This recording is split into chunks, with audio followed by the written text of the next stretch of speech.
Welcome to Tell Me More, the All Steel podcast where design meets innovation and we explore the limitless potential of workspaces. In this exclusive series, we're peeling back the layers of workplace design. From the psychology of colors to the future of hybrid work, join us as we open doors to conversations with industry leaders, architects, and designers who redefine the modern workplace. This is Tell Me More, brought to you by All Steel, because when it comes to designing the future, there's always more to discover.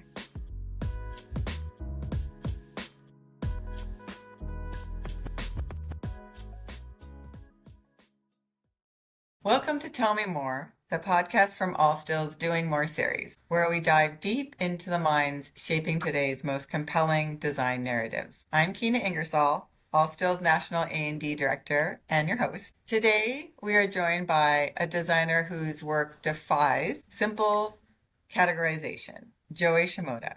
Joey is a co-founder of Shimoda Design Group and has spent the past 25 years crafting environments that are as thoughtful as they are beautiful, and has gained accolades at local, national, and global levels, like ICFF Designer of the Year and Interior Design's Best of Year. But awards only tell a part of the story. Joey is a seeker of beauty, of meaning, and of possibilities. He blends his Japanese heritage with a deep love for European design sensibilities. His work is part architecture, part interior, and all intuition, balancing engineering precision with poetic form. Joey, thank you for joining us today, and welcome to All Steel's Tell Me More podcast. Thank you, Kina. It's a real pleasure being here. So if you don't mind, I'm going to ask you a few questions here. Sure, absolutely. So, Joey, you've designed a variety of indoor and outdoor spaces across the globe. What keeps your designs fresh, and what inspires you as a designer and architect? Well, this is a great time to talk about, I've been practicing now for almost 30 years as a professional. And I think that the interesting thing that's happening in my career right now is that the blending of indoor and outdoor spaces is such a priority. And I think a lot of it is because for all of my education and first part of my career was really rooted mostly in architecture. And then, about my early 20s, I realized that working on interiors were so much I was able to cover so much more ground, so much more quickly than we were with buildings.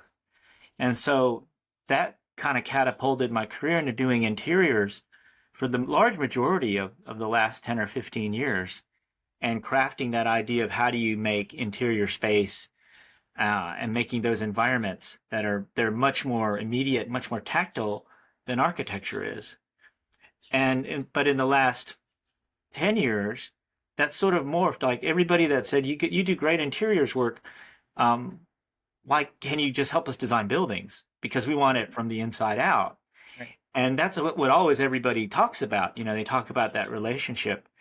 And all of a sudden we're working on renovating adaptive reuse on old buildings. And so now all of a sudden we're working with 100-year-old projects, 100-year-old buildings, which I had never done before, which I found incredibly interesting because time really builds character, and you realize that older architecture has, in many cases, a lot more character than modern architecture does.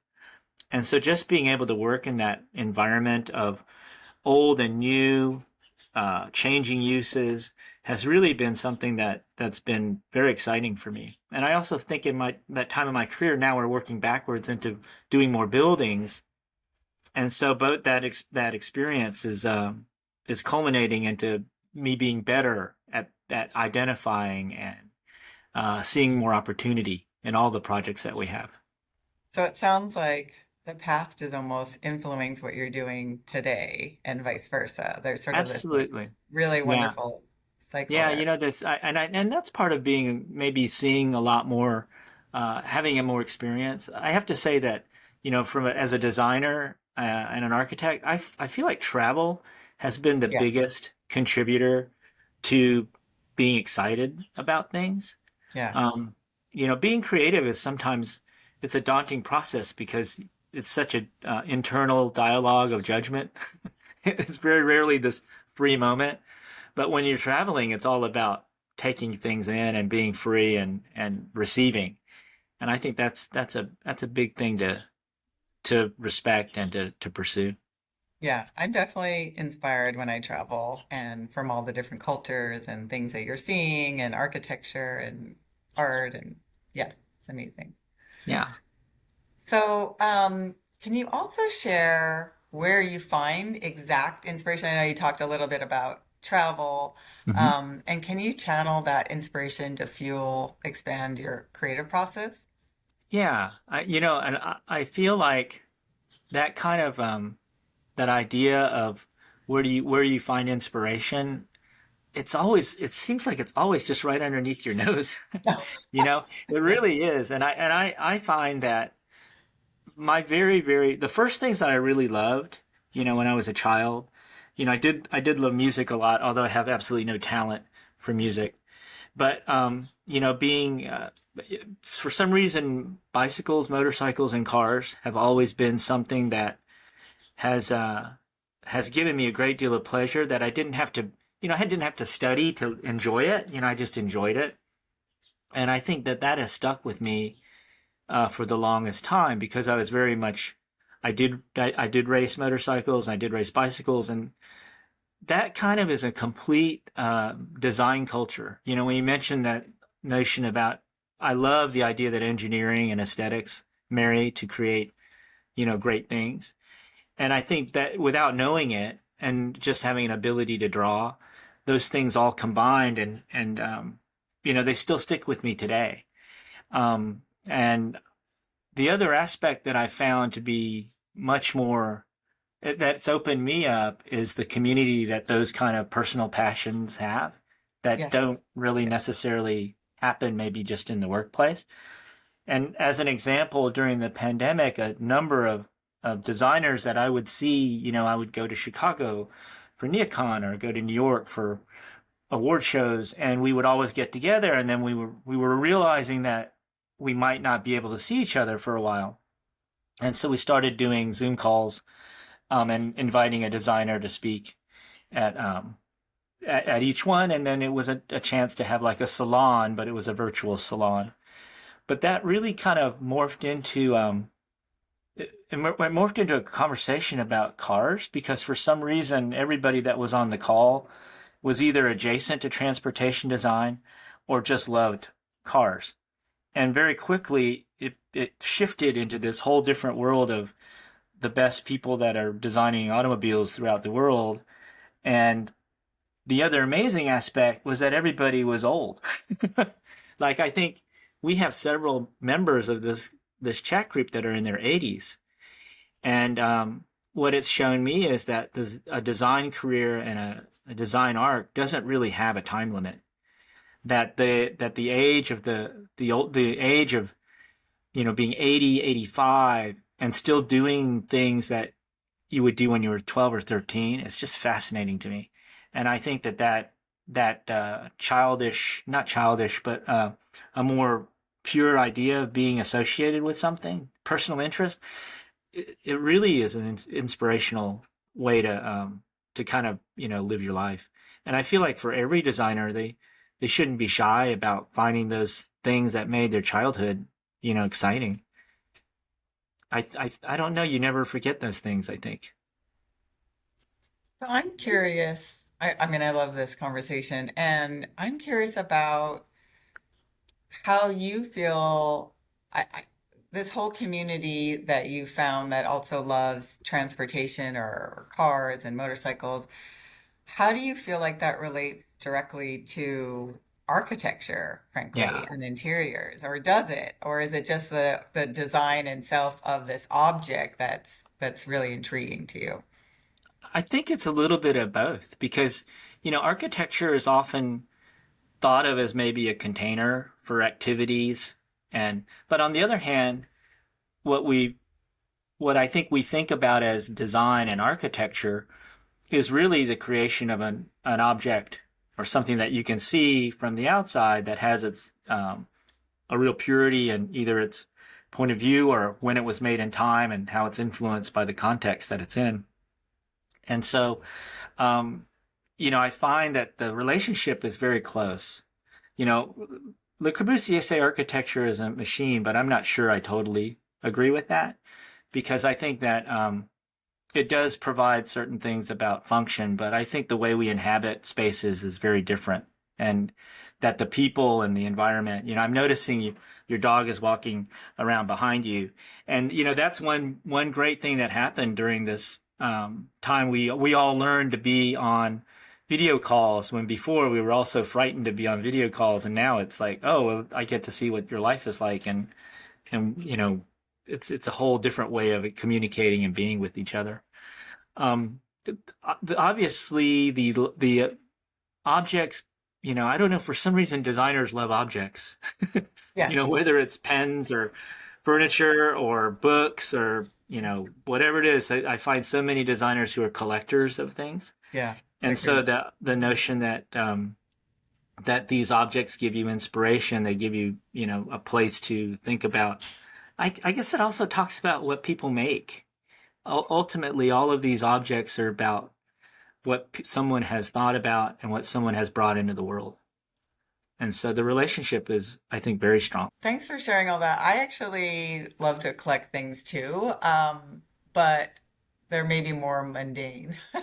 I love to collect art books, but I also like to collect white ceramic pieces. Mm. But yeah, to your point about objects and something simple, but also something that I feel I can connect with and inspires me in a way. So I'm curious also, um, you've been a designer for a while, as you shared, Hmm. and I'm a designer for life. yes, yes, lifelong designer, Like, yes, born a designer. that's right. And you've seen the design world evolve over your career. What do you think the future of design is? I know that's a big question there.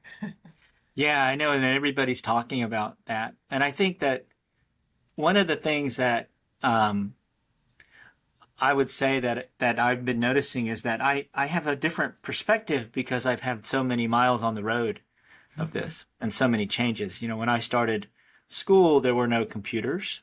So the talent of drawing and thinking and making things, making models, whatever they were still very much uh, analog and about the person. So people's talents were much more.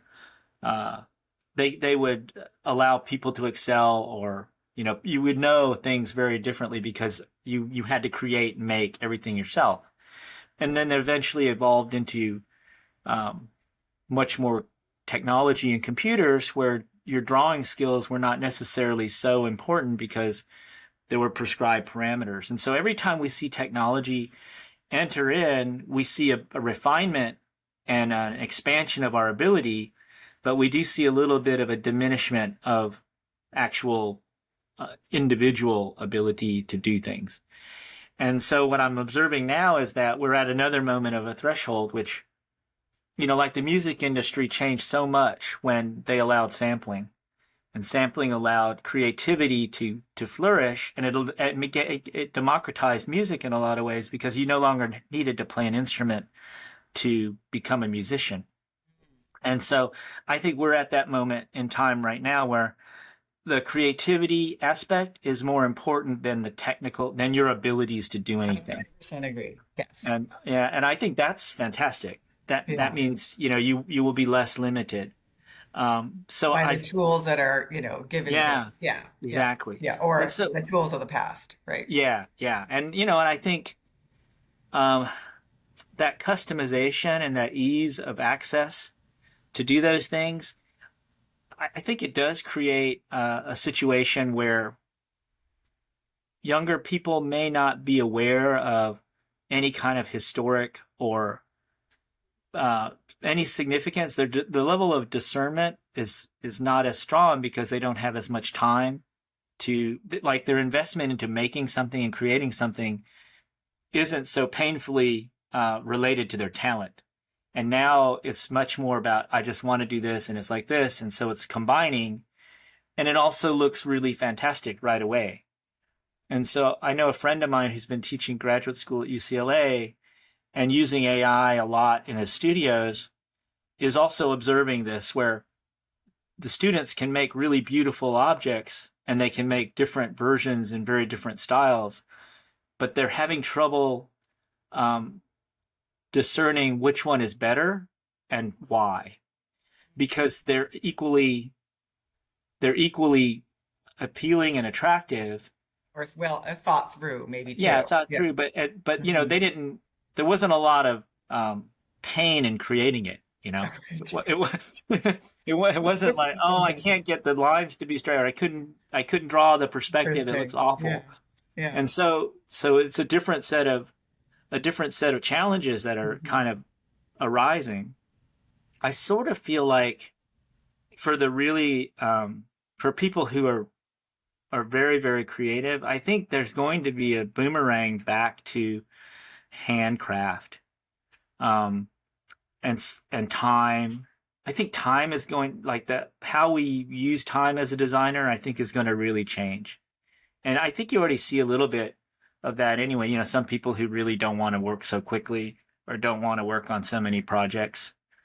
And so I think that the for really well, I don't know, maybe really it's about design becomes much more personal and everybody can participate at their own pace and what's more important for them. Yeah. I hope Um, so. That sounds lovely if it yeah. is becomes a lot more personal. And you did mention that AI is a huge part of our future and the future of how people might consider designing. I loved, though, that you said there might be a boomerang too, where we kind of go back to these hand drawing, because I know a lot of designers that I talk to, they don't know how to sketch or draw, and they Mhm. maybe had learned it in their first class, but they didn't follow through and continue it. But they are very attuned to learning new AI programs and designing through that. So, Yeah, you know, I think that that's the one thing I think that drawing and sketching, because of mhm. it's it's sort of it's not figured out, it's not filled out. I think people in a dialogue, if you're talking to somebody in a design, you know, you're trying to share, communicate an idea. I think it allows people to let their own imaginations fill in the blanks a little Right. bit more. Yeah, yeah. Whereas when we see something that's perfectly rendered, you just start judging color and you start judging texture and form, Interesting, and it's right. not the Yeah, same. It's yeah. not the same. It's a more uh, You're looking at closed the process details versus rather an than the big open. idea, Yeah. maybe. Yeah, yeah. I don't know if you've been noticing, but there's been there's a little bit of this um, design. It's not a movement, but there are a couple artists who are sort of shifting reality backwards. So by that I mean they're taking physical objects and they're making them look like drawings. So just recently, some watch companies they've released watches that look like a sketch. So I know it's hard to describe, but it looks like all of the edges are drawn like with a pencil line, or they're drawn with incomplete lines. So it literally looks like you cut a newspaper out of it and then wrapped it around your wrist. There's also a guy who's wrapping cars, and they look like a drawing of a car. So they're black and white drawings. So if you could imagine like a Liechtenstein drawing that was, you know, zipatone and color, but they take all that and put it on a car, and it's black and white, but it looks like a drawing. So if you stood back 30 feet, you would think it's a drawing, but it's actually a wrapped object. So this reversal of abstracting So it's almost real like form. celebrating the imperfections too, Yeah. or the Hmm. incomplete uh, details of something. Yeah, yeah. It pulls you back a little bit, and you're not thinking about every little bitty Yeah. thing. Yeah. And so I think that that's the way we perceive reality. It kind of went. Everybody thought we were going to be in the metaverse, and now all of a sudden people are saying, no, that's real stuff that doesn't look real, but it's real. I mean, so as we're kind of in this moment of like, what is supposed to be visually what are real things supposed to look like? Yeah, and maybe that's also part of the like trying to connect back to the human aspect of an object or a Yeah, design. Yeah. yeah, yeah. And it certainly creates interaction, which I think is important, very important. So, with all these design trends changing and shifting so quickly, um, how do we evolve as designers along with all these changes? I know, again, we talked a little bit about AI helping Hmm. to change us a little bit. But how do we evolve as designers besides just using these programs? Yeah, I mean, I think also just kind of knowing yourself is probably, I know that sounds really odd. I mean, because lately we've been really seeing a lot of uh, conversation and observance of how we all learn, or how we don't learn, and whether you're left-brained or right-brained. What was that? Is the dress blue or is the dress gold? That how people actually really see. And so understanding maybe that about yourself is probably the first thing. So you mentioned the word intuition early on, and I think we all have that internal intuition of what, we like and what we don't like. And I think honing that along with critical thinking is actually a really important thing for designers to start embracing and to learn about, because otherwise I think they're going to have trouble with discernment. And I do think design, does require you to be judgmental. It does require you to have a point of view, if I like it or I don't like it, or this is working or that's not working. Because otherwise it would not change. It would not look different. So evolving involves understanding yourself first, and then letting that be, or just, you don't have to understand yourself. Just give your think, what's your internal self saying about certain things, and then allowing the whole world of design to propose, what people thought was the great thing to do at their time. Yeah. Yeah, yeah, Listening to yourself and believing in yourself, yeah, or yeah, believing in your intuition.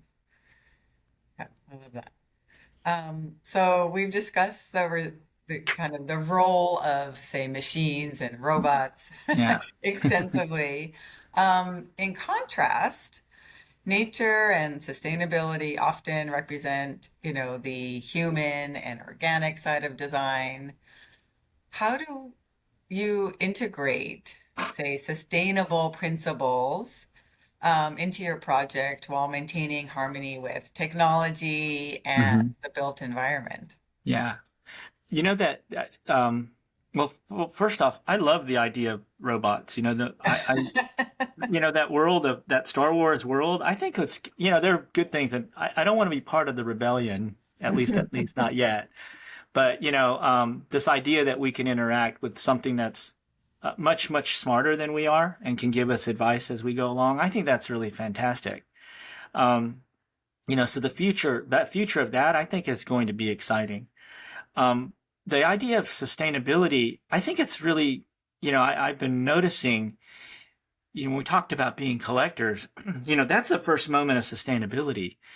People who love to preserve and to have older things, and even, whether it's architecture or whether it's an automobile or whether it's a watch or whatever it is, you realize that it's not something you're interested in being temporary. You're interested in it being there for a long time. So there's a interior design on a residential level is almost automatically sustainable because of the behavior of the objects that are in it, or the people. Like, there's so many people that are so proud of their prized design piece of furniture that might be 50 years old. And so that attitude, I think, is always an important one, about just taking and holding things that are not going to that are well designed and are worth holding on to. Um, I know for us right now, because the interior design world has been criticized for destroying things so quickly. A 5-year lease, a 7-year lease, a 10-year lease, going in, demolishing everything, and then starting all over. I think that's going to change. And actually, the last 2 years, we've had 2 projects that were fundamentally, we were keeping 90% of the walls there, and we were changing the areas that weren't working. And then we were using about 80% of the furniture again. And these are big companies. This is like, the Spring Hill Company, which is LeBron's company, and more recently the Honest Company, which is a it's a I guess it's a publicly traded company, so it's a big company. So the attitudes of how we use space and grow into space is definitely shifting to a more sustainable platform. And the reuse of our cities right now, because there's still so much vacancy, um, and you could argue that there are less people in most, our population in some cases may not be growing into urban areas. Some of them are, but it's because they're moving out of others. We're going to see a lot of opportunities to save things and to reuse things. And so that's already becoming something that I think is positive from a sustainability point of view. So, if you don't mind, I'm going to shift gears a little bit in our conversation. And so, Joey, you've been a juror Mm-hmm. for prestigious design award competitions, such as Interior Designs Magazine's New York City X Design, AIA Los Angeles Design Awards, and IIDA's Best of Asian Design Awards. Mm-hmm. Why is it important to participate in awards programs, and what tips do you have for younger designers entering award competitions? Yeah, I love being involved with uh, looking at design competitions and well, yeah, design awards and participating in them. And Hmm. I think anybody who ever gets an opportunity to do that, they should take it because it really gives you a sense of what everybody's thinking and what they're working on, and it also gives you this great lesson in the language of design is so rooted in communication. Like how powerful is the image? How powerful is your statement? And how does that communicate the design? And at the end of the day, it always does stand alone. Typically, what most people don't understand is that most of the competitions they're prejudged. Like each juror gets to look at the entries before they get together, and oftentimes the amount of time that a juror would give to an entry is probably less than 3 minutes. It's probably more on the order of 30 So how seconds. do you stand out? Yeah. And so that notion of standing out is Yeah. really, really a big one. So, one thing to really remember is that you have to have really great photography, Yeah. and you have to really have, you don't have to have a lot of images. In fact, Mm. sometimes having too many images actually hurts you. But the other thing is that in most cases, and everybody's a little bit different, but for me as a juror, I don't read anything until we're at the point where we think it's worthy of an award, and then we're judging it against other projects in its category. And 99% of all of the things that I read are so ineffective. They really need to tell the person what they're doing in the first sentence, and then that's because I think that's the time we're in, the time where our attention span is less than 30 seconds, and that and we get a commercial needed to be 30 seconds before, and now I think we think 10 seconds or less works to make the advertising To, message to work. draw people in right at the beginning Yeah, immediately. Yeah. yeah, I think so. And when we think about just, unfortunately, I, like many others, I'm a midnight scroller, where I'm sitting there just going through, and you realize how fast you go through those images, and young people are consuming that. I mean, they're actually getting that, and it's effective in that shorter period of time. And so when you're creating something for someone, I think it's important to know that's the way it's going to be consumed. And the expectation is I don't want to read this. I don't want to read. I want to understand what you did. And then if you catch me with that, then it'll kind of come in, and we can read a little bit more. I think the other thing right now that I've been seeing most recently is I can't tell if the project's a real project. Interesting. And so I know that in the case of the recent residential awards in Los Angeles, um, there were clear and they allowed projects that were unbuilt, but they weren't categorized separately enough. And I think some people kind of snuck in their project that was not built, claiming that it was built. And so it created an interesting dialogue. Um, but because now we are in a world of such great talent and precision in producing something that's not real to look real, I think that's going to become something that's a bigger conversation for competitions and for showing your ideas. And Separate category, hopefully. yeah, I mean, I know for me personally, when I see images that are embellished or photoshopped, or I get nervous and it automatically gets kind of put to the side. So I would recommend that you try to keep everything as real as possible because there's too much weird stuff going on right now. But everybody should do it because it makes you think about what your project's about and distill what that is. It makes you Yeah. find what images are important because oftentimes the history of architecture is learned mostly through images, not through actually being at those places. And so by doing it, you're also increasing your knowledge about what your own work is, but you're also participating in a bigger collective of what design is doing. So thanks for sharing all that. Hopefully, a lot of folks got some good nuggets out of how to participate or put their best foot forward when entering a competition. So we're nearing the end of our discussion, and if you don't mind, I'm hoping to end our time on a philosophical note and ask you, what can we do to connect and inspire our fellow designers and the design community? Yeah, I think I have to say, I think I'm at a point out of my whole life that there's never been more sort of need for spirituality or Yes. philosophy or just this existential conversation about um, the condition we're in and what we're doing.